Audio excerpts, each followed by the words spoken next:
Putin's forces are surrendering at breakneck speed, Ukrainian officials. Newsweek reported Putin's forces are surrendering at surging pace, Ukraine official, meaning Putin's forces are surrendering to breakneck speed, Ukrainian officials.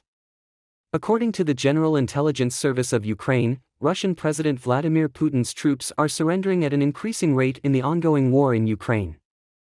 Ukraine's defense ministry said in a statement on Friday that the strong increase in the number of Russian troops wanting to surrender to preserve their lives was due to the army's expected spring counterattack. Ukrainian team. Their statement added that a number of Russian soldiers were also being captured directly on the battlefield. Putin launched his special military operation in Ukraine last February, aiming for a quick victory over its Eastern European neighbor.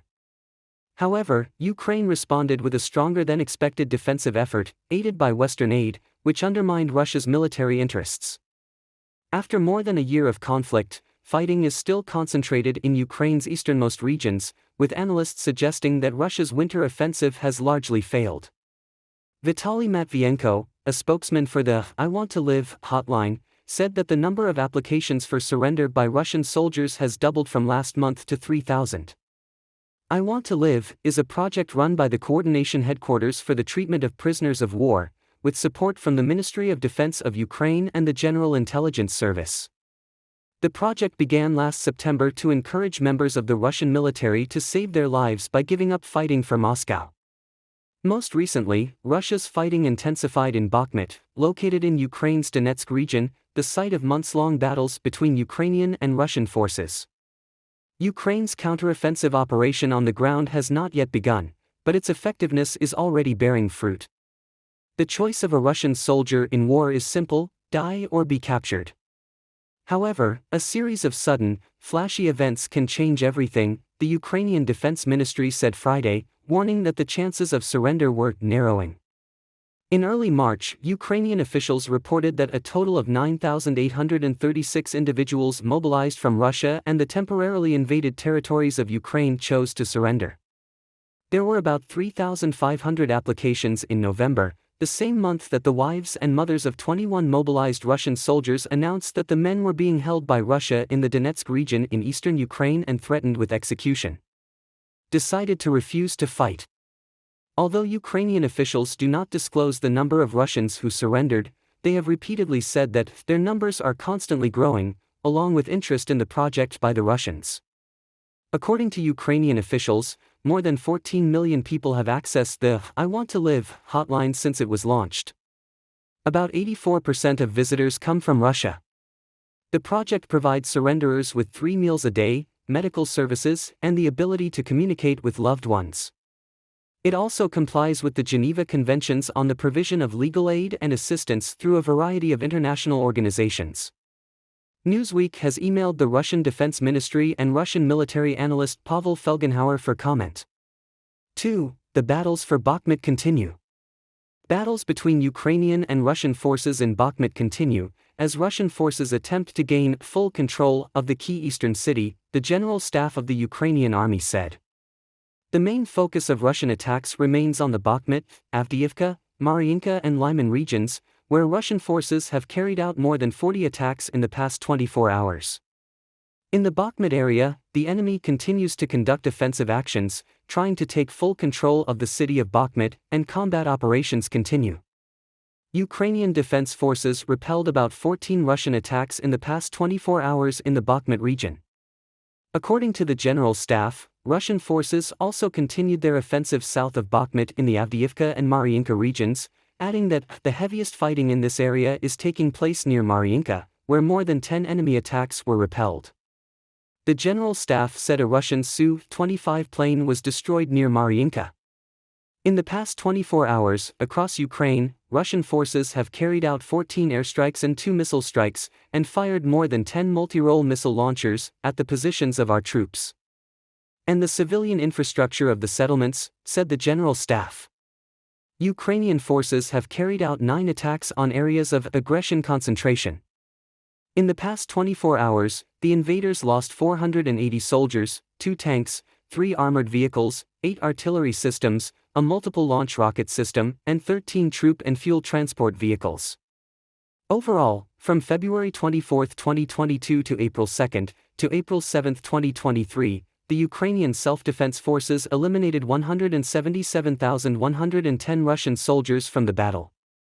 The Ukrainian defenders also destroyed 3,633 Russian tanks, 7,016 armored vehicles, 2,722 artillery systems, 533 multiple launch missile systems, 281 air defense systems, 306 aircraft, 292 helicopters, and 2,291 aircraft.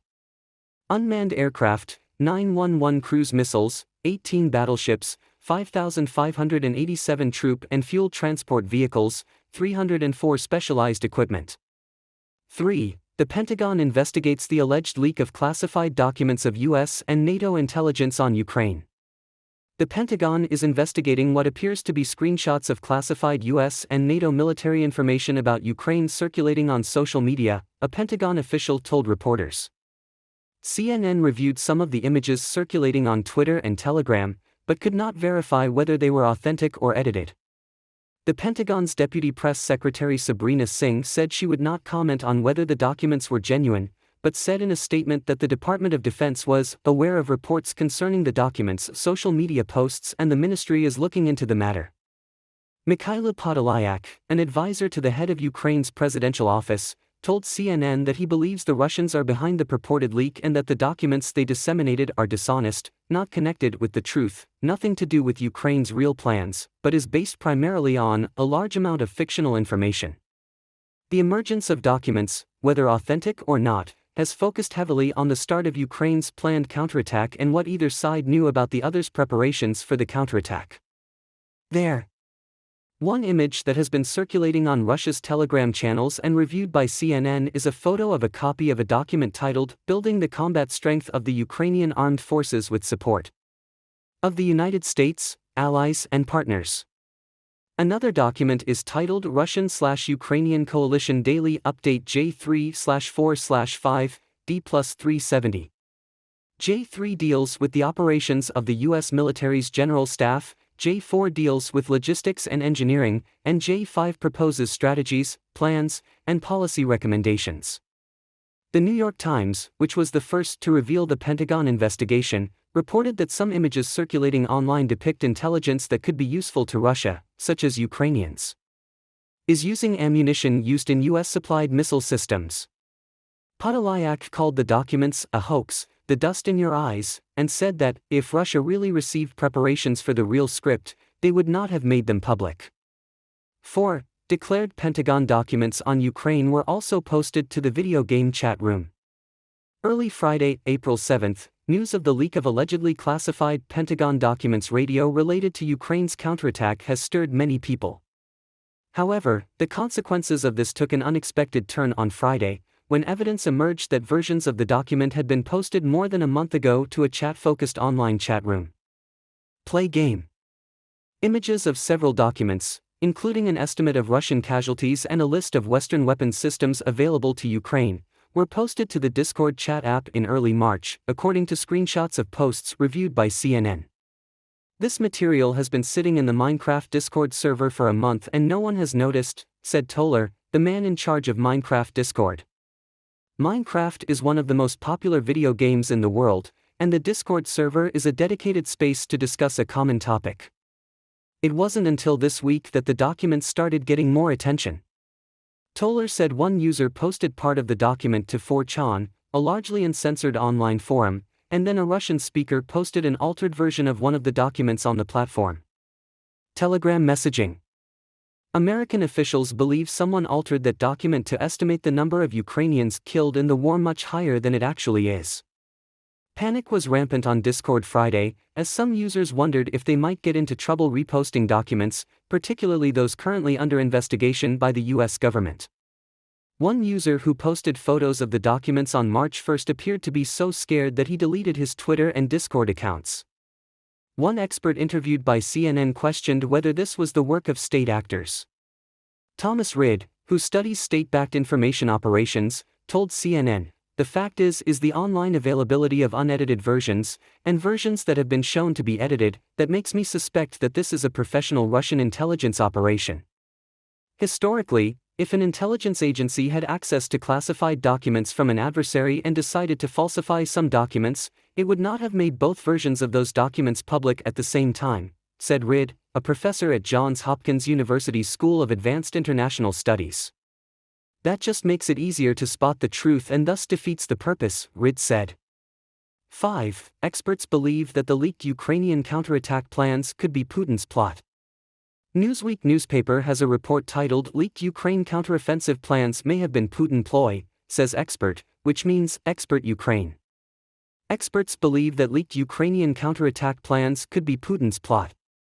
We invite you and your brothers and sisters to follow the translation into Vietnamese through the presentation of Kim Thuy. According to one expert, leaked documents show that details seemingly related to NATO's support for a planned Ukrainian counterattack may have been leaked by Russian intelligence to influence psychological dynamics. The U.S. Department of Defense is investigating after classified documents aimed at disrupting military support for Kyiv from the U.S. and NATO countries were leaked online. The documents appear to show an assessment of Kyiv's forces and their demands for a planned spring counterattack, as assessed early last month. The New York Times reported that the documents appeared on social media, including Telegram and Twitter, but appeared to have been modified.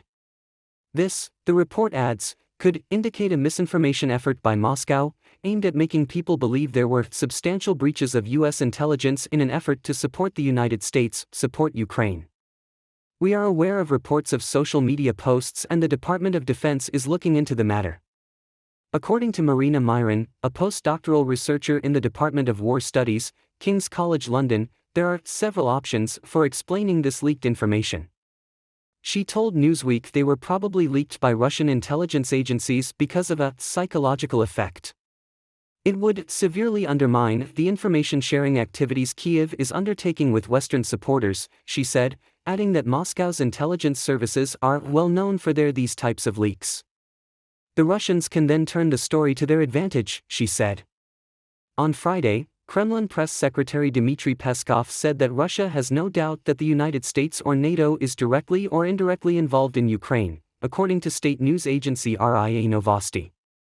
However, it is also possible that Ukrainian intelligence agencies were behind the leak to mislead or confuse Moscow, Myron said, adding that some Russian sources said the leak was disorienting information sabotage by the Russian military. Andriy Yusov, a representative of the General Intelligence Service of Ukraine, denied the authenticity of the documents circulating online. From the preliminary analysis of these documents, we see misleading figures on the losses of both sides, he told Ukrainian media. The timing of the leak is also interesting, said Myron, pointing out that an advisor to Ukrainian President Volodymyr Zelensky suggested Kyiv would be willing to join talks on Crimea if their upcoming counterattack successfully against Russia. The Telegraph reported on Thursday that this has been denied by Moscow. In 2014, Moscow illegally annexed the Crimean Peninsula south of mainland Ukraine to Russia. Moscow has retained control of the territory since then, but Kyiv has vowed to take back the peninsula. From this point of view, this would divert the attention of Russian forces from the actual means of attack, Myron said. Zelensky's office said on Friday that the Kyiv leadership was focusing on measures to prevent leaks of information regarding the plans of the Ukrainian armed forces. Meanwhile, Mikhailo Podolyak, the head of Zelensky's office, wrote on Twitter on Friday morning that Moscow was very keen to disrupt the Ukrainian counterattack, calling the documents photo editing and fake leak. Ultimately, discovering who was responsible for the leak will help determine the reliability of the documents, Myron added, adding that it is still too early to say which side it came from. Newsweek has reached out to the Russian and Ukrainian defense ministries for comment via email. 6. Comments by Ukrainian intelligence on leaked documents. Most of the successful Russian operations took place in Photoshop of Ukraine. However, it is worth noting that in recent decades the most successful operations of Russian agents have taken place in Photoshop. Andriy Yusov, representative of the General Intelligence Service at the Ministry of Defense of Ukraine, said the above during a press conference at the Kyiv Press Center on the morning of Saturday, April 8. Since it has been reported that the Pentagon is conducting an investigation, we need to hear from the Pentagon about this investigation. It is very important to remember that, In recent decades, the most successful special operations of Russian agents have actually taken place in Photoshop, said Yusuf. Preliminary analysis of these documents revealed distorted figures regarding damages from both sides. Some data is explicitly collected from open sources. As for the needs of the Ukrainian army, this issue has been discussed a lot and makes sense at all levels. It is no secret that Ukraine has questioned and continues to question the planes, tanks, ammunition and more that we need to liberate the invaded areas faster, to save lives of the Ukrainian army and civilians, noted Yusuf. According to Yusuf, Ukrainian society should certainly not worry about this situation. The counterattack will take place, and the enemy will actually see and feel the main plans on the battlefield, emphasized Yusuf. He mentioned that the decision on the counterattack would be made by the Ukrainian military leadership and that the group of people who were informed about the attack plans was as limited as possible. Commenting on Russia's possible reasons for releasing the document, even though it was stolen by Russian special services, Yusuf suggested that the information could be completely fabricated. Today, Russia is using all means and tools to slow down or disrupt the Ukrainian counteroffensive and liberate Ukrainian territories, to slow down or disrupt aid from the pro-international coalition. Ukraine to Ukraine's defense and security forces, and of course Russia remains a strong adversary with considerable financial resources that can be used and carried out various operations, which can sometimes be very expensive, Yusuf explained. In his opinion, in order to disrupt aid to Ukraine, Russia could increase intimidation, namely blackmail and threats to deploy nuclear weapons in Belarus, and propagate lies that all weapons supplied to Ukraine were stolen and sent to the black market. Anyway, according to Yusuf, the public will soon know the answers to the latest questions and information about the secret documents. 7. Treasury officials say the US is accelerating a global effort to crack down on Russian ploys to evade sanctions. According to senior Treasury officials, the United States and its allies are worked continuously to prevent Russia from evading Western sanctions, and at the same time acquiring the technology and financial resources needed to finance its war machine in Ukraine. Sanctions in question. Since the start of Russia's all-out invasion, the US has imposed thousands of sanctions, targeting Russian politicians, oligarchs, and companies. Sanctions seek to isolate Russia's central bank from the global economy, attacks on Russia's key group of Wagner mercenaries, weakening Moscow's defense industrial base, and impose price ceilings on Russian oil and petroleum products. Despite the impact of the sanctions, some observers note concerns about Russia's ability to reorient trade routes and get what it needs through its neighbors or other countries.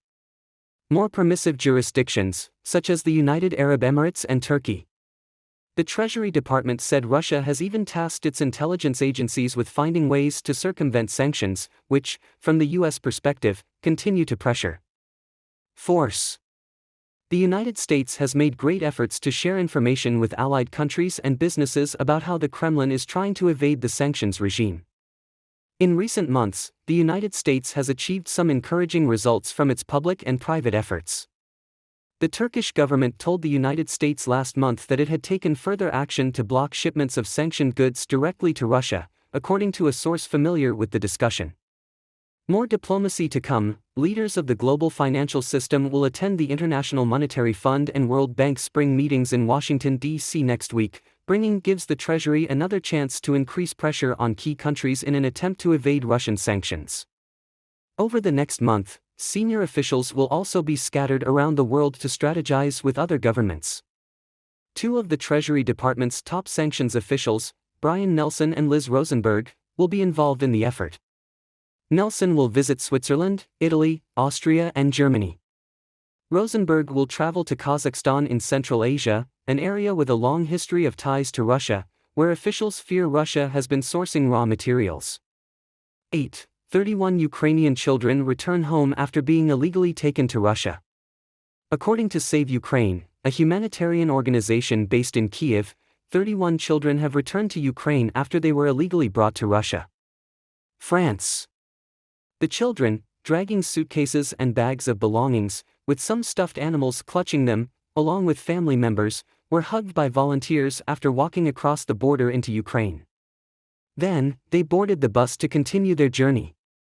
Mykola Kuleba, founder of Save Ukraine, said in a Telegram post, the children abducted by the Russians from the Kherson and Kharkiv regions have finally crossed the border with their families and are now safe.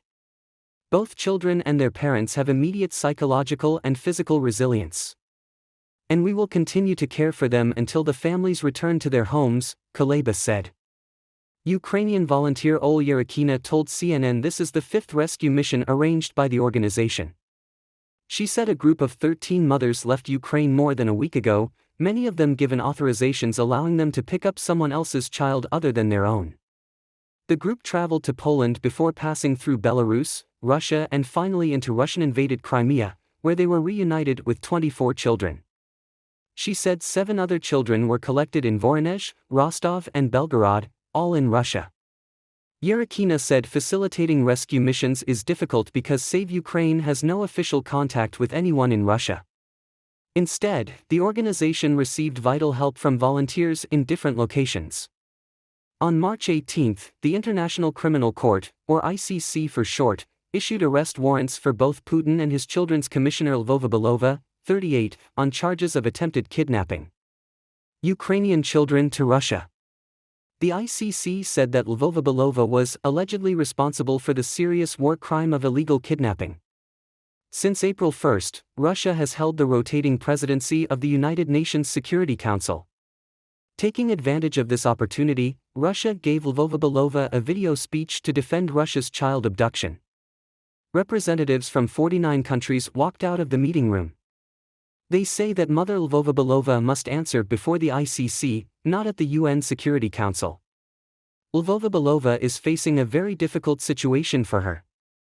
According to Ukraine's National Information Service, the Russians deported 16,226 Ukrainian minors.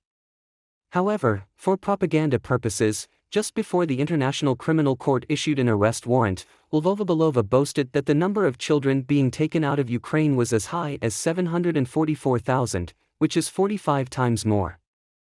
It is not known where Maria Lvova Belova found the children to return to Ukraine.